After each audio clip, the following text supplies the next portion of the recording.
તમારો પરિચય આપીને શું છે આ બંધનો પ્રતિશત, આનાથી શું ફાયદો થયો, શું નુકસાન થયું?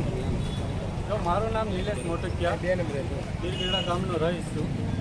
આ જે આપણે દુકાન બંધ એલાનનો જે આ કાર્યક્રમ રાખેલો છે, તો એ કાર્યક્રમમાં હું એમ કહું છું કે દુકાન આપણે બંધ નથી રખાવવાની, દુકાન ખોલાવડાવી નાખો.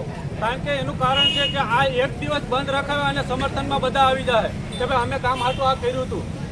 હે એ ખોટી વાત છે? હે તો એ વાત કે આ લોકો જે આ દુકાનો પાડી છે એનો કાંઈ 5 વર્ષ સુધી કોઈનો ખોડો ઉડવાનો નથી. હે રાખે 10 દિવસ બંધ, કર્ફ્યુ મારી દે સાહેબ. હે કર્ફ્યુ મારી દે, 10 દિવસ સુધી કોઈનો ધંધો ન ચાલુ થવો જોઈએ, ખબર પડે કઈ રીતના ધંધો થાય.